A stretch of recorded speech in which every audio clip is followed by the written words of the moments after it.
porque nada mais comprometido com o mundo, comprometido com as relações, nada mais intenso de entrega, de pertencimento do que a vida de oração. Ela diz assim, eu estou citando a Adriana Zahri, quando ela diz assim, que quando alguém vai ao encontro de Deus em oração, não está fugindo, na verdade está indo ao encontro da realidade. Orar é ir ao encontro da realidade. E isso, quando eu li esse testemunho da teóloga italiana Zahri, eu achei muito bonito ela dizer assim, que eu levo todos vocês comigo.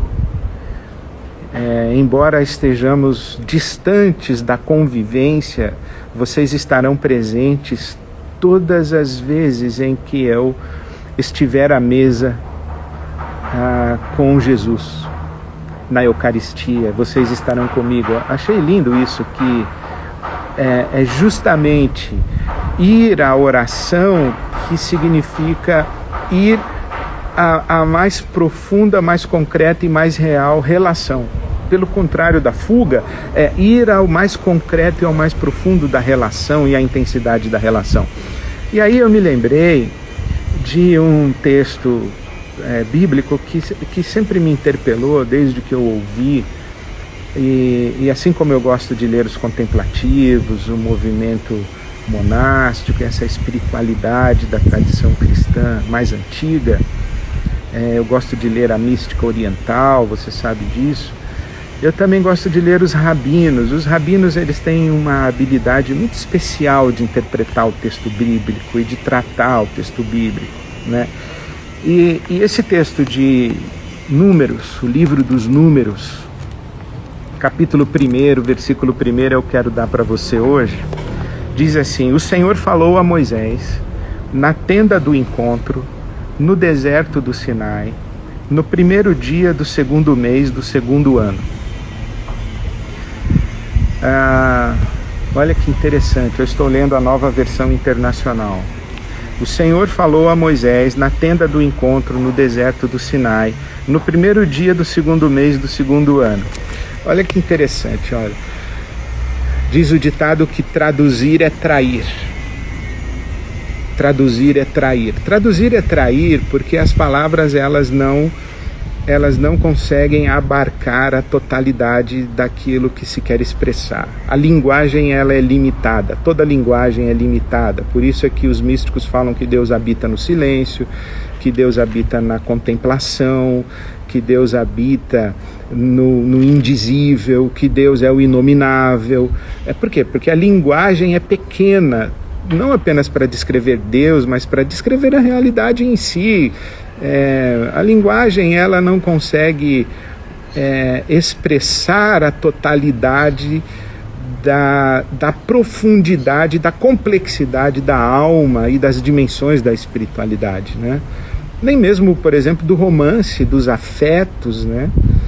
Quanto mais profundo uma relação, a gente tende a ir ao silêncio e ao gesto, ao beijo, ao afago, à troca de olhar, né? Então, as palavras, elas são limitantes e são limitadas e limitantes. Então, por isso que traduzir é trair. Mas traduzir é trair também porque o tradutor, ele sofre e padece sempre a tentação de querer explicar o que ele está traduzindo.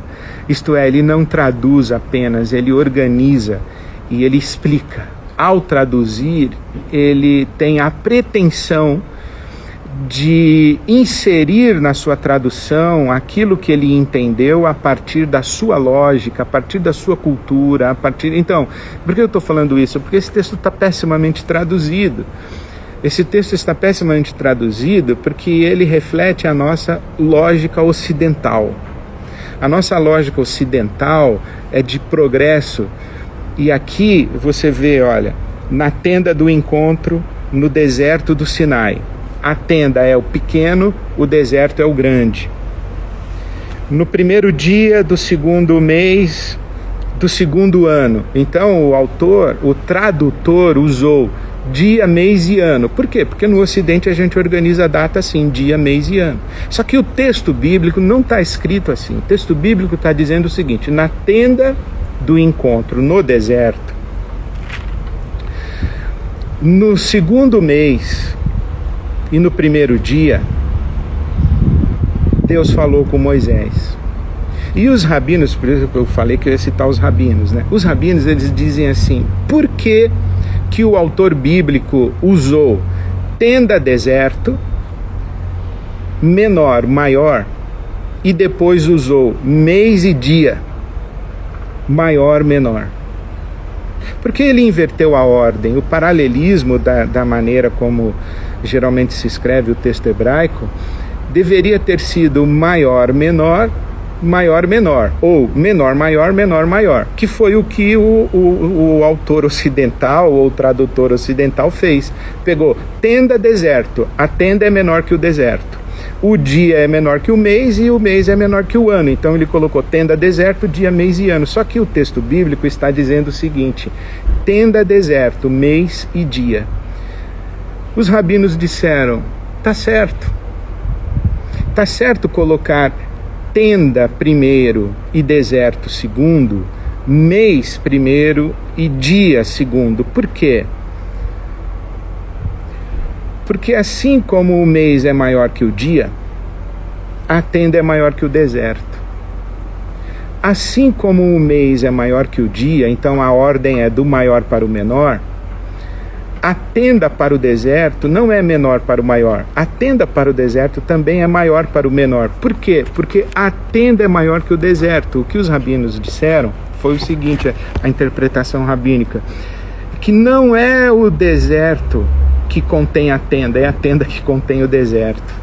Não é a tenda que está dentro do deserto, é o deserto que está dentro da tenda, porque a tenda é a tenda do encontro, a tenda é o lugar da oração, a tenda é o lugar da manifestação da glória de Deus, a tenda é o símbolo, né? O tabernáculo é o símbolo da presença de Deus no meio do seu povo. Então, não é a presença de Deus que está dentro da vida, é a vida que está dentro de Deus.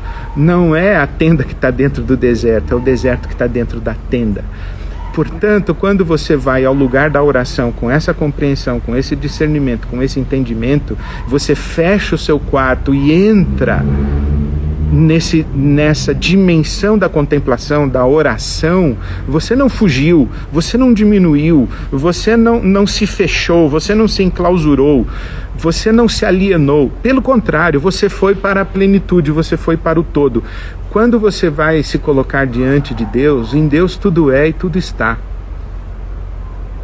Quando você vai buscar a Deus, você se coloca em contato com a dimensão mais plena da realidade. Enquanto você está sozinho, sem Deus, você está na escuridão e na sombra. Enquanto você está tentando convencer seu filho de alguma questão e você não traz Deus para a conversa está pequena. Quando você entra no quarto e leva seu filho junto nesse quarto aí, na presença de Deus, você entra na totalidade, você entra onde tudo está posto, onde tudo é possível, onde tudo é conhecível, é discernível, é plausível, onde tudo é passível de revelação. Então, quando você está discutindo o seu casamento, você e a sua mulher, você e o seu marido, você e o seu companheiro, sua companheira, vocês estão discutindo casamento e Deus está do lado de fora, isto é, vocês não vão para o lugar da oração, vocês estão no ambiente restrito, vocês estão só no deserto, e o deserto é pequeno demais. Mas quando você pega essa relação e leva para o lugar da oração, ali tudo se amplia, tudo se amplifica, tudo cresce, né? Na presença de Deus é que todas as coisas se tornam intensas e plenas e ganham completude, ganham plenitude. Então é na presença de Deus.